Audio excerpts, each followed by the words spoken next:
ಅರೆ ಕಡಿಮೆ ಹಾಕು ಆದ್ರೆ ಅಸಲಿ ಹಾಕು. MDH ಕಾಶ್ಮೀರಿ ಕೆಂಪು ಮೆಣಸಿನ ಪೌಡರ್. ಧರ್ಮಸ್ಥಳದ ಬಂಗ್ಲೆಗುಡ್ಡದಲ್ಲಿ 5 ಕಡೆ ಮೂಳೆಗಳು ಪತ್ತೆ ಆಗಿದೆ ಅನ್ನೋದು ಗೊತ್ತಾಗ್ತಾ ಇದೆ. ಇದು ಇಡೀ ಪ್ರಕರಣಕ್ಕೆ ಏನಾದ್ರು ತಿರುವನ್ನ ಕೊಡುತ್ತಾ? ಯಾರದ್ದ ಮೂಳೆಗಳು, ಯಾಕಲ್ಲಿದ್ವು? SIT ಮಹಾಜರು ಸಂದರ್ಭದಲ್ಲಿ ಅಸ್ಥಿಪಂಜರದ ಅವಶೇಷಗಳು ಪತ್ತೆಯಾಗಿತ್ತು. ಸೊ ಭೂಮಿಯ ಮೇಲ್ಭಾಗದಲ್ಲೇ ಈಗ ಅಸ್ಥಿಪಂಜರದ ಅವಶೇಷಗಳು ಸಿಕ್ಕಿದೆ ಅನ್ನುವಂಥದ್ದು ಗೊತ್ತಾಗ್ತಿದೆ. ಇದೇನೋ ಬಹಳ ಹುಗಿದಿಟ್ಟಿದ್ದಾರೆ ಅಂತ ಅಲ್ಲ, ಭೂಮಿಯ ಮೇಲ್ಭಾಗದಲ್ಲೇ ಸಿಕ್ಕಂತ ಮೂಳೆಗಳು. ಮಣ್ಣಿನ ಮಾದರಿಯನ್ನ ಕೂಡ ಸಂಗ್ರಹ ಮಾಡಲಾಗಿದೆ ಆ ಮೂಳೆಗಳು ಸಿಕ್ಕ ಜಾಗದಲ್ಲಿ. ಮೂಳೆಗಳನ್ನ ಸದ್ಯ ಪೈಪ್ಗಳಲ್ಲಿ ಸೋಕೋ ಟೀಮ್ ಸಂಗ್ರಹಿಸಿದೆ ಅನ್ನುವಂಥದ್ದು ಗೊತ್ತಾಗ್ತಾ ಇದೆ. ವಿಷಯ ಏನು ಅಂತ ಅಂದ್ರೆ, ಈ ಸೌಜನ್ಯ ಅವರ ಮಾವ ಯಾರು ವಿಠಲಗೌಡ, ಸೊ ಅವರನ್ನ ಮೊನ್ನೆ ಈ ಮಾಜರಿಗೆಲ್ಲ, ಯಾಕಂದ್ರೆ ಈ ಬುರುಡೆ ತಂದಿದ್ದ ಆತನೇ ಅನ್ನುವಂಥದ್ದೆಲ್ಲ ಗೊತ್ತಾಗಿತ್ತಲ್ವಾ. ಸೊ ಅವರನ್ನ ಮೊನ್ನೆ ಮಾಜರಿ ಕರ್ಕೊಂಡು ಹೋದಂಥ ಸಂದರ್ಭದಲ್ಲಿ ನಾನು ಕಣ್ಮುಂದೆನೇ ನನ್ನ ಭಾಳಷ್ಟು ಬಾಡಿಗಳು ಬಿದ್ದಿತ್ತು, ಒಂದು 5-6 ಮೃತದೇಹಗಳು ಬಿದ್ದಿದ್ವು, ಆ ಮಡಿಕೆಗಳೆಲ್ಲ ಬಿದ್ದಿತ್ತು, ವಾಮಾಚಾರಕ್ಕೆ ಇದನ್ನೆಲ್ಲ ಬಳಸಿರ್ಬೋದು, ನಾನು SIT ಟೀಮಿಗೆ ತೋರಿಸಿದ್ದೆ ಇದನ್ನ ಅಂತ ವಿಠಲ್ಗೌಡ ಹೇಳಿದರು. ಅದಾದ ನಂತರಲ್ಲಿ ಈಗ SIT ಟೀಮ್ ಸದ್ಯ ಆ ಸ್ಥಳಕ್ಕೆ ಹೋಗಿ ಅಲ್ಲಿ ಸಿಕ್ಕಿರುವಂಥ ಮೂಳೆಗಳನ್ನು ಸಂಗ್ರಹಿಸಿದೆ ಅನ್ನುವಂಥದ್ದು ಗೊತ್ತಾಗ್ತಾ ಇದೆ. ಬಂಗ್ಲೆಗುಡ್ಡದಿಂದ ಮೂಳೆಗಳನ್ನು SIT ಟೀಮ್ ಹೊರತಂದಿದೆ. ಕಾಡಿನ ಒಳಗಿಂದ ಮೂಳೆಗಳನ್ನು ಹೊರತರ್ತಾ ಇದ್ದಾರೆ ಸಿಬ್ಬಂದಿ. ನಾನು ಈಗ ತಾನೇ ಹೇಳಿದಾಗೆ ಸೋಕೋ ಟೀಮ್ ಪೈಪ್ನಲ್ಲಿ ಮೂಳೆಗಳನ್ನು ಸಂಗ್ರಹಿಸಿಕೊಂಡು ಹೊರಗಡೆ ತರ್ತಾ ಇದ್ದಾರೆ ಒಂದೊಂದಾಗಿ.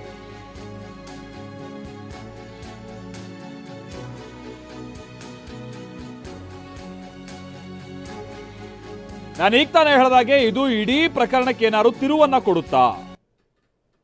ಯಾಕಂತಾರೆ ಇಲ್ಲಿ ತನಕನೂ ಕೂಡ ಅಂದ್ಕೊಂಡಂತ ರೀತಿಯಾಗಿ ಮೂಳೆಗಳೇನು ಪತ್ತೆ ಆಗಿರಲಿಲ್ಲ.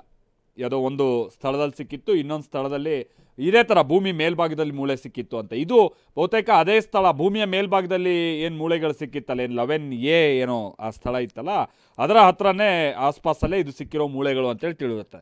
ಬಟ್ ವಿಚಾರ ಅಂತಂದರೆ ಇದು ಭೂಮಿ ಒಳಗಡೆ ಏನೋ ಹುಗಿದಿಟ್ಟಿರುವಂಥದ್ದಲ್ಲ, ಭೂಮಿ ಮೇಲ್ಭಾಗದಲ್ಲೇ ಸಿಕ್ಕಿರುವಂಥ ಮೂಳೆಗಳು. ಹಂಗಂದ್ರೆ ಯಾರಲ್ಲಿ ತಂದು ಬಾಡಿಗಳನ್ನು ಬಿಸಾಡ್ದಂಥವ್ರು? ಆಮೇಲೆ ಸೌಜನ್ಯ ಅವ್ರ ಮಾವ ವಿಠಲ್ಗೌಡನೇ ಹೇಳಿದ್ರು, ಅಲ್ಲಿ ಕೆಲ ಈ ಮಡಿಕೆಗಳು, ವಾಮಾಚಾರಕ್ಕೆ ಬಳಸುವಂಥ ಮಡಿಕೆಗಳೆಲ್ಲ ಇತ್ತು ಹಾಗಾದ್ರೆ ಯಾರ ವಾಮಾಚಾರಕ್ಕೆ ಈ ಮೂಳೆಗಳನ್ನು ಅಥವಾ ಈ ಮೃತದೇಹಗಳನ್ನು ಬಳಸ್ಕೊಳ್ತಾ ಇದ್ದಿದ್ದು? ಎಲ್ಲಿಂದ ತರ್ತಾ ಇದ್ರು ಆ ಮೃತದೇಹಗಳನ್ನು? ಅಥವಾ ಏನಾದರೂ ಅಲ್ಲೇ ಕೊಂದಿದ್ರಾ? ಈ ಥರದ್ದೆಲ್ಲ ಗುಮಾನಿ ಇದೀಗ ವ್ಯಕ್ತ ಆಗೋದಕ್ಕೆ ಶುರುವಾಗಿದೆ. ಪೃಥ್ವಿ ನಮ್ಮ ಪ್ರತಿನಿಧಿ ಇದಕ್ಕೆ ಸಂಬಂಧಪಟ್ಟಂಗೆ ಮತ್ತಷ್ಟು ಡೀಟೇಲ್ಸ್ ಅನ್ನು ಕೊಡ್ತಾರೆ. ನಮ್ಮ ಜೊತೆಗೆ ನೇರ ಸಂಪರ್ಕದಲ್ಲಿ ಜಾಯ್ನ್ ಆಗ್ತಾ ಇದ್ದಾರೆ. ಪೃಥ್ವಿ, ಮೊನ್ನೆ ವಿಠಲ್ಗೌಡ ಹೇಳಿದಂಥ ನಂತರದಲ್ಲಿ ಅಕಸ್ಮಾತ್ ಏನಾದರೂ ಈ ಸ್ಥಳದಲ್ಲಿ ಮೂಳೆ ಸಿಕ್ಕರೆ ಇದೊಂದು ಬೇರೆ ತರಣ ಅಂತ ತಿರುವು ಪಡೆಯುತ್ತಾ ಅನ್ನುವಂಥ ರೀತಿಯಾಗಿ ಚರ್ಚೆ ಇತ್ತು. ಈಗ ಮೂಳೆ ಸಿಕ್ಕಿದೆ ಅನ್ನುವಂಥದ್ದು ಕೂಡ ಗೊತ್ತಾಗ್ತಾ ಇದೆ. ಬಟ್ ಯಾರದ್ದಿರ್ಬೋದು ಆ ಮೂಳೆಗಳು? ಭೂಮಿಯ ಮೇಲ್ಭಾಗದಲ್ಲೇ ಇವೆಲ್ಲ ಸಿಗ್ತಾ ಇದೆ ಅಂತ ಅಂದರೆ ಏನಾಗಿರ್ಬೋದು ಅಂತ ಪೃಥ್ವಿ, ಒಟ್ಟು ಈ ಪ್ರಕರಣ ಯಾವ ಕಡೆಗೆ ಸಾಗ್ತಾ ಇದೆ ಈಗ ಈ ಮೂಳೆ ಸಿಕ್ಕಿರುವಂಥ ಕಾರಣದಿಂದಾಗಿ?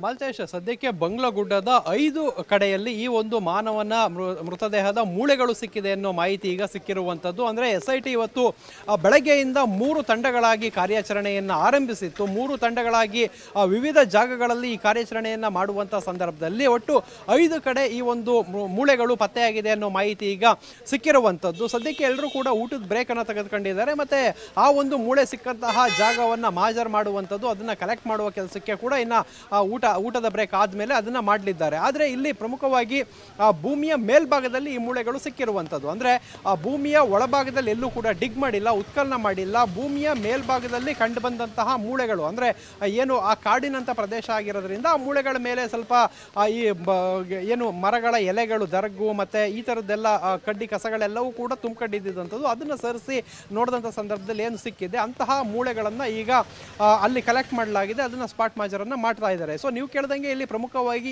ಈ ಒಂದು ಅಸ್ಥಿಪಂಜರ ಮೂಳೆಗಳು ಯಾರ್ದಿರ್ಬೋದು ಅಂತ ನೋಡ್ತಾ ಹೋಗೋದಾದ್ರೆ, ಈ ಒಂದು ಬಂಗ್ಲಗುಡ್ಡದಲ್ಲಿ ಸಾಕಷ್ಟು ಜನರು ಹೋಗಿ ಆತ್ಮಹತ್ಯೆಗಳನ್ನು ಕೂಡ ಮಾಡ್ಕೊಂಡಿದ್ದಾರೆ. ಮತ್ತೆ ಬೇರೆ ಬೇರೆ ಕಾರಣಗಳಿಂದ ಮೃತಪಟ್ಟಿರ್ಬೋದು ಅನ್ನೋ ಶಂಕೆ ವ್ಯಕ್ತ ಆಗಿತ್ತು. ಸೊ ಅಂತಹ ಮೂಳೆಗಳು ಇರ್ಬೋದು ಅಂತ ಅನುಮಾನ ಕೂಡ ಇರುವಂಥದ್ದು. ಅದನ್ನ ಹೊರತುಪಡಿಸಿದ್ರೆ ಏನು ವಿಠಲ್ಗೌಡ ಆರೋಪ ಮಾಡದಂತೆ ಅಲ್ಲಿ ವಾಮಾಚಾರವನ್ನು ಕೂಡ ಮಾಡಲಾಗ್ತಾ ಇತ್ತು, ಮಣ್ಣಿನ ಕುಡಿಕೆಗಳಿದ್ವು, ಇಂಥದ್ದೆಲ್ಲವೂ ಕೂಡ ಆತ ಒಂದು ವಿಡಿಯೋದಲ್ಲಿ ಆರೋಪವನ್ನು ಮಾಡಿದ್ದಂಥದ್ದು. ಅಂದರೆ ಅದೇ ಏನಾದರೂ ನಿಜವಾಗಿದ್ದರೆ, ಏನಾದರೂ ವಾಮಾಚಾರಕ್ಕಾಗಿ ಅಲ್ಲೇನಾದರೂ ಯಾರನ್ನಾದರೂ ಕೊಲ್ಲಾಯ್ತಾ, ಈ ಥರದ ವಿಚಾರಗಳು ಕೂಡ ಸಿಗ್ತವೆ. ಸದ್ಯಕ್ಕೆ ಅಲ್ಲಿ ಸಿಕ್ಕಂತಹ ಮೂಳೆಗಳು ಯಾರ್ದು, ಅವು ಎಷ್ಟು ವರ್ಷದ ಹಳೆಯದು, ಮತ್ತು ಬಂಗ್ಲಗುಡ್ಡದಲ್ಲಿ ಈಗ ಸಿಗ್ತಾ ಇರುವಂತಹ ಮೂಳೆಗಳು ಅಂದರೆ ಗಂಡಸಿದ್ದೋ ಹೆಂಗಸಿದ್ದೋ ಅನ್ನೋದು ಮುಂದಿನ ಹಂತಗಳಲ್ಲಿ ಗೊತ್ತಾಗಬೇಕಾಗಿದೆ. ಇಲ್ಲಿಂದ ತಗೊಂಡೋಗಿ ಅದನ್ನು FSLಗೆ ಕಳಿಸ್ತಾರೆ. FSLನಲ್ಲಿ ಅದರ DNA ಟೆಸ್ಟ್ ಮತ್ತು ಅದು ಯಾವುದು ಲಿಂಗ ಪತ್ತೆ ಕೂಡ ಮಾಡುವಂತಹ ಕಾರ್ಯಕ್ಕೂ ಕೂಡ ಮುಂದಾಗ್ತಾರೆ, ಮತ್ತು ಅದರ ವಯಸ್ಸೆಷ್ಟು ಅನ್ನೋದನ್ನು ಕೂಡ ತಿಳಿತಾರೆ. ಸೊ ಇಲ್ಲಿ ಪರ್ಟಿಕ್ಯುಲರ್ ಆಗಿ ಆ ಸಂದರ್ಭಗಳಲ್ಲಿ ಏನಾದರೂ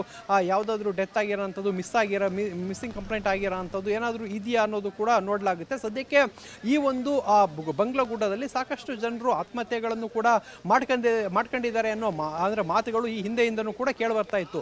ನಾವು ಗಮನಿಸ್ಬೋದಾಗಿದೆ, ಏನು 11ನೇ ಪಾಯಿಂಟಿಂದ ಮೇಲ್ಗಡೆ ಅಂದರೆ ಈ ಚಿನ್ನಯ್ಯ ತೋರಿಸಿದಂಥ ಉತ್ಖನನ ಮಾಡುವಂಥ ಸಂದರ್ಭದಲ್ಲಿ ಮೂಳೆಗಳು ಸಿಕ್ಕಿದ್ವು. ಅದು ಭೂಮಿಯ ಮೇಲ್ಭಾಗದಲ್ಲಿ ಸಿಕ್ಕಂತಹ ಮೂಳೆಗಳಾಗಿತ್ತು. ಸೊ ಅದ್ರ ಜೊತೆಗೆ ಕೆಲವೊಂದು ಹ್ಯಾಂಗ್ ಮಾಡ್ಕೊಳ್ಳೋಕ್ಕೆ ಬಳಸಲಿದ್ದಾದಂತಹ ಸೀರೆ, ಹಗ್ಗಗಳು ಮತ್ತು ಆ ಒಂದು ಮೃತದೇಹದ ಕೆಳಭಾಗದಲ್ಲಿ ವಸ್ತ್ರ ಕೂಡ ಸಿಕ್ಕಿತು ಅನ್ನೋ ಮಾಹಿತಿ ಇತ್ತು. ಸೊ ಅದು ಕೂಡ ಮೇಲ್ನೋಟಕ್ಕೆ ಆತ್ಮಹತ್ಯೆ ರೀತಿ ಕಂಡು ಬರ್ತಾ ಇತ್ತು. ಸೊ ಇದರಿಂದಾಗಿ ಸೂಸೈಡ್ ಏನಾದರೂ ಆಗಿರ್ಬೋದಾ, ಅಂತಹ ಮೂಳೆಗಳು ಸಿಕ್ಕಿದೆಯಾ ಅನ್ನೋ ಅನುಮಾನಗಳು ಕೂಡ ಕಾಡ್ತಾ ಇರುವಂಥದ್ದು. ಸೊ ಅದನ್ನು ಹೊರತುಪಡಿಸಿದ್ರೆ ಏನಾದರೂ ಯಾರ್ದಾದ್ರೂ ಕೊಲೆ ಆಗಿರ್ಬೋದಾ, ಅಂದರೆ ಇಂಥದ್ದೊಂದು ಕಾಡಿನಂತಹ ಪ್ರದೇಶಕ್ಕೆ, ನಿರ್ಜನ ಪ್ರದೇಶಕ್ಕೆ ಕರ್ಕೊಂಡು ಹೋಗಿ ಏನಾದರೂ ಕೊಲೆಯನ್ನು ಮಾಡಿದಾರ ಅನ್ನೋ ಶಂಕೆ ಕೂಡ ಇರುವಂಥದ್ದು. ಆ ನಿಟ್ಟಿನಲ್ಲಿ ಮುಂದಿನ ಹಂತಗಳಲ್ಲಿ ತನಿಖೆ ಆಗಬೇಕಾಗುತ್ತೆ. ಆದರೆ ಸದ್ಯಕ್ಕೆ ಈಗ ಸಿಕ್ಕಂತಹ ಮೂಳೆಗಳು ಎಷ್ಟು ಪ್ರಮಾಣದ ಮೂಳೆಗಳು, ಅಂದರೆ 5 ಕಡೆ ಜಾಗದಲ್ಲಿ ಸಿಕ್ಕಿದೆ ಅಂತ ಹೇಳಿದರೆ ಎಷ್ಟು ಪ್ರಮಾಣದಲ್ಲಿ ಸಿಕ್ಕಿದೆ ಅಂತ, ಒಂದು ಅಸ್ಥಿಪಂಜರ ಅಂತ ಹೇಳಿದರೆ ನಿರ್ದಿಷ್ಟವಾಗಿ ಇಷ್ಟು ಮೂಳೆ ಇರಲೇಬೇಕು ಅನ್ನೋದಿರುತ್ತೆ. ಆದರೆ ಇಲ್ಲಿ ಸಿಕ್ಕಂತಹ ಮೂಳೆಗಳು ಎಷ್ಟು ಮೂಳೆಗಳಿತ್ತು ಅದು ತುಂಬ ಇಂಪಾರ್ಟೆಂಟ್ ಆಗುತ್ತೆ. ಮತ್ತು ವಿಠಲ್ ಗೌಡ ಆರೋಪ ಮಾಡಿದ್ದ ಏನು ಅಂತ ಹೇಳಿದರೆ ಆ ವಿಡಿಯೋದಲ್ಲಿ ಹೇಳುವಂಥ ಪ್ರಕಾರ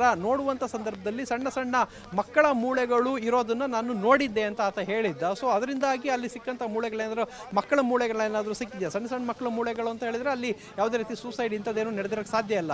ಅದು ಏನಾದರೂ ವಾಮಾಚಾರನೋ ಇಲ್ಲ ಯಾವುದಾದ್ರು ಕೊಲೆನೋ ಇಂಥದ್ದೇ ಆಗಬೇಕಾಗಿರುತ್ತೆ. ಆದರೆ ಅಲ್ಲಿ ಸಿಕ್ಕಂತಹ ಮೂಳೆಗಳು ಯಾವ ವಯಸ್ಸಿನದ್ದು ಅನ್ನೋದು ಅದನ್ನು ಪತ್ತೆ ಹಚ್ಚುವಿಕೆ ತುಂಬ ಇಂಪಾರ್ಟೆಂಟ್ ಆಗಿರುತ್ತೆ. ಸದ್ಯಕ್ಕೆ ಈಗ ಎಲ್ಲ SIT ಅಧಿಕಾರಿಗಳು ಮತ್ತು ಬೇರೆ ಬೇರೆ ಅರಣ್ಯ ಇಲಾಖೆಯರು, ಸೋಕೋ ಟೀಮು, ಬೇರೆ ಬೇರೆ ಯಾರ್ಯಾರು ಅಲ್ಲಿ ಹೋಗಿದ್ರು ಎಲ್ಲರೂ ಕೂಡ ಈಗ ಊಟದ ಬ್ರೇಕ್ಗೆ ಹೊರಗಡೆ ಬಂದಿರುವಂಥದ್ದು. ಇನ್ನೇನು ಆ ಮೂಳೆಗಳನ್ನೆಲ್ಲವೂ ಕೂಡ ಒಂದು ಕಡೆ ಸಂಗ್ರಹಿಸಿ ಇಡಲಾಗಿದೆ. ಅದನ್ನು ಹೊರತರ್ತಾ ಇರುವಂಥ ಕೆಲಸವನ್ನು ಕೂಡ ಮಾಡಲಾಗ್ತಾ ಇದೆ ಅನ್ನೋ ಮಾಹಿತಿ ಸಿಕ್ಕಿರುವಂಥದ್ದು. ಸಂಜೆ ವೇಳೆಗೆ ಅದನ್ನು ಏನು ತೆಗೆದುಕೊಂಡು ಹೋಗಿದ್ದಂತಹ ಬಾಕ್ಸ್ಗಳನ್ನು, ಅದರ ಬಕೆಟ್ಗಳೇನು ತೆಗೆದುಕೊಂಡು ಹೋಗಿದ್ರು ಆ ಬಕೆಟ್ಗಳಲ್ಲಿ ಅದನ್ನೆಲ್ಲ ತುಂಬಿಸಿ ಹೊರತರುವಂತಹ ಸಾಧ್ಯತೆಗಳಿದೆ. ಸದ್ಯಕ್ಕೆ ಅಲ್ಲಿ ಬರೀ ಮೂಳೆಗಳು ಸಿಕ್ಕಿದೆ, ಅದ್ರ ಮೂಳೆ ಜೊತೆ ತಲೆಬುರುಡೆಗಳು ಸಿಕ್ಕಿದೆ ಅನ್ನೋ ಮಾಹಿತಿ ಇನ್ನೂ ಸಿಕ್ಕಿಲ್ಲ. ಅದು ಮುಂದಿನ ಹಂತಗಳಲ್ಲಿ ಗೊತ್ತಾಗಬೇಕಾಗಿದೆ. ಮಾಲ್ತೇಶ್. ಓಕೆ ಪೃಥ್ವಿ, ಅಂದ್ರೆ ಇನ್ನೊಂದು ವಿಚಾರ ಅಂದ್ರೆ ಅಫ್ಕೋರ್ಸ್ ನೀವು ಹೇಳಿದಾಗೆ ಮೊನ್ನೆ ವಿಠಲಗೌಡ ಕೂಡ ಇಲ್ಲಿ ಸಿಕ್ಕಿರೋ ಮೂಳೆಗಳನ್ನ ಈ ಧರ್ಮಸ್ಥಳದ ವಿಚಾರವಾಗಿ ಏನು ಆರೋಪಗಳು ಕೇಳಿ ಬರ್ತಾ ಇದೆಯಲ್ಲ, ಆ ಕೆಲ ಮಂದಿಗೆ ಏನಾದ್ರು ಹೋಲಿಕೆ ಮಾಡಿರೋದು, ತುಲನೆ ಮಾಡಿರೋದು ಇದು ಯಾವುದೂ ಕೂಡ ಇರಲಿಲ್ಲ. ಬಟ್ ಈಗ SIT ಇದನ್ನು ಹೇಗೆ ತನಿಖೆ ನಡೆಸುತ್ತೆ ಅಂತ, ಇದೊಂದು ಪ್ರತ್ಯೇಕ ಪ್ರಕರಣದ ರೂಪದಲ್ಲಿ ತನಿಖೆ ನಡೆಸುತ್ತೋ ಅಥವಾ ವಿಚಾರವಾಗಿ ಕೇಳಿ ಬಂದಿದ್ದಂಥ ಆರೋಪಗಳಿಗೆ ಸೇರಿಸಿನೇ ಈ ಪ್ರಕರಣದ ತನಿಖೆ ನಡೆಸುತ್ತೋ, ಆಮೇಲೆ ಆ ಸ್ಪಾಟ್ ಅದು ಎಷ್ಟು ದೂರ ಈ ಧರ್ಮಸ್ಥಳ ಸೆಂಟರಿಂದ ಪೃಥ್ವಿ? ಯಾಕಂತಾದ್ರೆ ಇಷ್ಟು ಸುಲಭವಾಗಿ ಕಾಡೊಳಗೆ ಹೋಗ್ತಿದ್ದಾರೆ, ಮೂಳೆ ಹಿಡ್ಕೊಂಡ್ ಬರ್ತಿದ್ದಾರೆ ಅಂತ ಅಂದ್ರೆ ಈಗ ಪಂಚಾಯತಿಯವರಿಗಾಗಿರ್ಬೋದು, ಅಲ್ಲಿನ ಸ್ಥಳೀಯರಿಗೆ ಅಲ್ಲೊಂದು ಸೂಸೈಡ್ ಪಾಯಿಂಟು, ಅಥವಾ ಇಲ್ಲಿ ಹೋಗಿ ಕೆಲವರು ಮೃತಪಡ್ತಿದ್ದಾರೆ, ಸೂಸೈಡ್ ಮಾಡ್ಕೊಳ್ಳೋಕೆ ಹೋಗ್ತಾರೆ, ಏನು ಸೂಸೈಡ್ ಮಾಡ್ಕೊಳ್ತಾರೋ, ಅಥವಾ ಯಾಕಂದ್ರೆ ಮೊನ್ನೆ ನೀವು ಹೇಳ್ದಂಗೆ ಅಲ್ಲೇ ಸ್ವಲ್ಪ ದೂರದಲ್ಲೇ ನೋಡ್ರೆ ನೇಣಾಕೊಂಡಿದ್ದ ಬಾಡಿ ಸಿಕ್ತು ಅನ್ನುವಂಥದ್ದು ಗೊತ್ತಾಗ್ತಾ ಇತ್ತು. ಅಂದ್ರೆ ಅಷ್ಟು ಸುಲಭವಾಗಿ ಅಲ್ಲಿ ಸಾಯೋಕೆ ಹೋಗೋದು ಅಥವಾ ಈ ಥರದ ಮೂಳೆ ಸಿಗ್ತಾ ಇದೆ ಅಂದ್ರೆ ಆ ಸ್ಪಾಟ್ನ ಪರಿಚಯ ನಮಗೆ ಏನಾದ್ರು ಮಾಡ್ಬೋದಾ ಪೃಥ್ವಿ?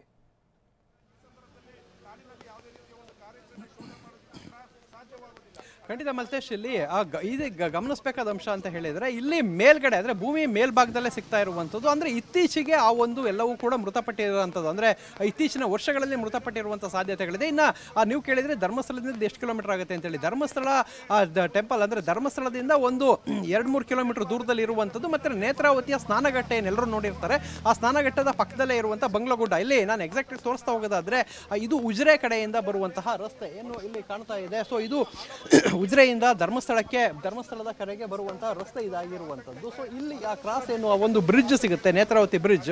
ಆ ಬ್ರಿಡ್ಜ್ ಸಿಕ್ಕಿದ ನಂತರ ಒಂದು ಟರ್ನಿಂಗ್ ಏನು ಸಿಗುತ್ತೆ, ಟರ್ನಿಂಗ್ ಆದ ನಂತರ ಸಿಗೋಂಥದ್ದೇ ಈ ಒಂದು ನೇತ್ರಾವತಿ ಸ್ನಾನಘಟ್ಟ.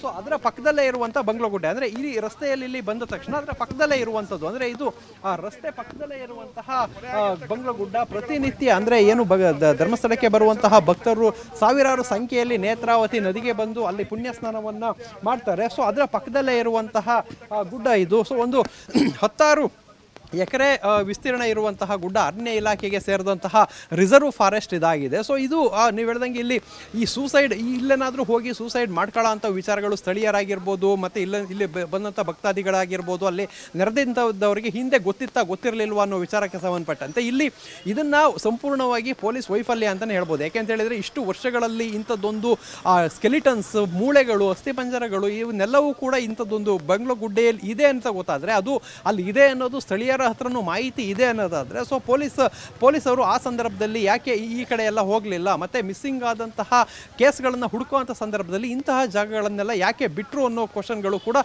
ಕೇಳಿಬರುವಂಥದ್ದು. ಈಗ ನೇತ್ರಾವತಿ ಸ್ನಾನಘಟ್ಟದ ಬಳಿ ನೇತ್ರಾವತಿ ನದಿಯಲ್ಲಿ ಯಾರಾದರೂ ಹಾರಿ ಸೂಸೈಡ್ ಮಾಡ್ಕೊಳ್ಳೋ ಅಂಥ ವಿಚಾರಗಳು ಕಾಮನ್ ಆಗ್ತಾ ಇತ್ತು, ಅಲ್ಲೆಲ್ಲ ಎಲ್ಲೆಲ್ಲೋ ಕೊಚ್ಕೊಂಡು ಹೋಗ್ತಾ ಇದ್ದಿದ್ದಂಥದ್ದನ್ನು ನೋಡ್ಬೋದಾಗಿದೆ. ಆದರೆ ಇಂಥದ್ದೊಂದು ಕಾಡಿನಂಥ ಪ್ರದೇಶಗಳಲ್ಲಿ ಈ ಥರ ಬಾಡಿಗಳಿದೆ, ಅದು ಆತ್ಮಹತ್ಯೆನೋ ಕೊಲೆನೋ ಯಾವುದೋ ಒಂದು ಕಾರಣಕ್ಕೆ ಅಲ್ಲಿ ಮೃತದೇಹಗಳು ಬಿದ್ದಿತ್ತು, ಆ ಸ್ಕೆಲಿಟನ್ ಆಗೋವರೆಗೂ ಅದು ಕಂಡು ಬಂದಿದೆ. ಕರೆಕ್ಟ್. ಪೃಥ್ವಿ ಜಸ್ಟ್ ಹೋಲ್ಡ್ ಜೊತೆ ಮಾತನಾಡ್ತೀನಿ. ಭೂಮಿಯ ಮೇಲ್ಭಾಗದಲ್ಲೇ ಇರುವ ಕಳೆಬರಹಗಳನ್ನ ಇದೀಗ ಸಂಗ್ರಹ ಮಾಡುವಂತ ಕಾರ್ಯ ಆಗ್ತಾ ಇದೆ. ಮೇಲ್ಭಾಗದಲ್ಲಿರುವಂತ ಕಳೆಬರಹದ ಸಂಗ್ರಹಕ್ಕೆ AC ಏನ್ ಬೇಕಾಗಿಲ್ಲ ಅಂತ ತನಿಖಾಧಿಕಾರಿಗೆ ಈ ಕಳೆಬರಹಗಳನ್ನ ಸಂಗ್ರಹಿಸುವಂತ ಅಧಿಕಾರ ಇದೆ. ಸೊ ಕಾರ್ಯನಿರ್ವಾಹಕ ಮ್ಯಾಜಿಸ್ಟ್ರೇಟ್ ಎದುರು ಮಾಜರು ಮಾಡುವಂತ ಪ್ರಕ್ರಿಯೆ ನಡೆಯುತ್ತೆ. ಸೌಜನ್ಯ ಮಾವ ವಿಠಲಗೌಡ ಕೊಟ್ಟಿದ್ದಂತ ಮಾಹಿತಿಯ ಅನ್ವಯ ಈ SIT ಶೋಧ ಕಂಪ್ಲೀಟ್ ಆಗಿ ನಡೀತಾ ಇರುವಂತದ್ದು. ಪೃಥ್ವಿ ನಮ್ಮ ಜೊತೆಗೆ ಮತ್ತೆ ಸಂಪರ್ಕದಲ್ಲಿದ್ದಾರೆ. ಪೃಥ್ವಿ, ಅಂದ್ರೆ ಕೆಲ ಕಾನೂನಾತ್ಮಕ ತೊಡಕುಗಳು ಏನಾಗ್ಬೋದು ಅನ್ನುವಂಥದ್ದು ಪ್ರಶ್ನೆ ಬರ್ತಾ ಇತ್ತು. ಒಂದು, ಇದು ಮೀಸಲು ಅರಣ್ಯ ಆಗಿರುವಂತ ಕಾರಣಕ್ಕಾಗಿ ಅರಣ್ಯ ಇಲಾಖೆ ಅನುಮತಿ ಪಡಿಬೇಕಾಗುತ್ತೆ ಅನ್ನೋದು. ಇನ್ನು ಕಳೆದ ಬಾರಿ ಎಲ್ಲ AC ಸಮ್ಮುಖದಲ್ಲೇ ಗುಂಡಿಗಳು ಏನೋ 15-16 ಗುಂಡಿ ಅಗದಿದ್ರಲ್ಲ, ಅದು ಇವತ್ತು AC ಅವಶ್ಯಕತೆ ಇಲ್ಲ ಅಂತ ಹೇಳಿ. ಅಂದ್ರೆ ಕಾನೂನಾತ್ಮಕವಾಗಿ ಇವತ್ತು ಹೇಗೆ ಗಮನ ಕೊಟ್ಟು ಈ ಒಟ್ಟು ಪ್ರಕ್ರಿಯೆಯನ್ನ ನಡೆಸ್ತಾ ಇರುವಂತದ್ದು ಪೃಥ್ವಿ? ಮಲ್ತೇಶ್, ಇಲ್ಲಿ ಪ್ರಮುಖವಾಗಿ ಇದನ್ನು ನೋಡ್ತಾ ಹೋಗೋದಾದರೆ ಅಂದರೆ ಇಲ್ಲಿ ನಾವು ಆರಂಭಿಕ ಹಂತಗಳಲ್ಲಿ ನೋಡಿದ್ವಿ SIT ರಚನೆ ಆದಂಥ ಸಂದರ್ಭದಲ್ಲಿ ಏನು ಇಲ್ಲಿ ಉತ್ಖನನಕ್ಕೆ ಬಂದಿದ್ರು ಆಗ AC ಇರಲೇಬೇಕಾಗಿತ್ತು. ಯಾಕೆಂತ ಹೇಳಿದರೆ ಭೂಮಿಯ ಅಡಿಭಾಗದಲ್ಲಿ ಏನಾದರೂ ಯಾವುದಾದ್ರು ಹೂತಿಟ್ಟಂತಹ ಶವಗಳು ಇಲ್ಲ ದಫನ್ ಮಾಡಿದಂಥ ಶವಗಳು, ತನಿಖೆಗೆ ಬೇಕಾದಂಥ ಶವಗಳನ್ನೇನಾದರೂ ಹೊರ ತೆಗಿಬೇಕು ಅಂತ ಹೇಳಿದರೆ ಅಲ್ಲಿಗೆ AC ಉಪಸ್ಥಿತಿ ಇರುತ್ತೆ. ಆದರೆ ಆ ಭೂಮಿಯ ಮೇಲ್ಭಾಗದಲ್ಲಿ ಸಿಕ್ಕಂತಹ ಕಳೆಬರ ಆಗಿರ್ಬೋದು, ಯಾವುದಾದ್ರು ಕ್ರೈಮ್ ಆಗಿರುವಂತಹ ಸಂಬಂಧಪಟ್ಟಂಥ ಕೇಸ್ನಲ್ಲಿ ಆ ಕ್ರೈಮ್ ಸೀನ್ ಇರ್ಬೋದು, ಅಂಥವನ್ನೆಲ್ಲವೂ ಕೂಡ ಸ್ಥಳ ಮಹಾಜರು ಇಲ್ಲ ಒಂದು ಮೂಳೆಗಳನ್ನು ಕಲೆಕ್ಟ್ ಮಾಡೋದು, ಎವಿಡೆನ್ಸ್ ಕಲೆಕ್ಟ್ ಮಾಡೋದು, ಇದನ್ನೆಲ್ಲ ಮಾಡಲಿಕ್ಕೆ AC ಅವರ ಉಪಸ್ಥಿತಿ ಅಗತ್ಯ ಇರೋದಿಲ್ಲ. SIT ಟೀಮ್ನಲ್ಲಿ IPS ಅಧಿಕಾರಿಗಳಿದ್ದಾರೆ. IPS ಅಧಿಕಾರಿಯೇ ಈ ಒಂದು ತನಿಖಾಧಿಕಾರಿ ಅಂದರೆ ಮುಖ್ಯ ತನಿಖಾಧಿಕಾರಿ ಆಗಿರೋದ್ರಿಂದ ಅವರಿಗೆ ಇದನ್ನೆಲ್ಲ ಮಾಡುವಂಥ ಅಧಿಕಾರ ಇರುತ್ತೆ. ಸೊ ಅದರಿಂದಾಗಿ ಇವತ್ತು ಯಾವುದೇ ರೀತಿ AC ಮತ್ತು ತಹಶೀಲ್ದಾರ್ ಅವರ ಉಪಸ್ಥಿತಿ ಇಲ್ಲದೆ ಈ ಕಾರ್ಯಾಚರಣೆಯನ್ನು ಮಾಡ್ತಾ ಇರುವಂಥದ್ದು. ಇದು ಒಂದು ಕಡೆ. ಆದರೆ ಇನ್ನೊಂದು ಕಡೆ ಏನು ಪುರಂದರ ಗೌಡ ಏನು ಹೈಕೋರ್ಟ್ಗೆ ರಿಟನ್ನು ಸಲ್ಲಿಸಿದ್ದಂಥದ್ದು, ಸೊ ಅವರ ಹೈಕೋರ್ಟ್ನಿಂದ ಒಂದು ಸೂಚನೆ SITಗೂ ಕೂಡ ಬಂದಿದ್ದಂಥದ್ದು. ಸೊ ಆ ಹಿನ್ನೆಲೆಯಲ್ಲಿ ಇವತ್ತಿನ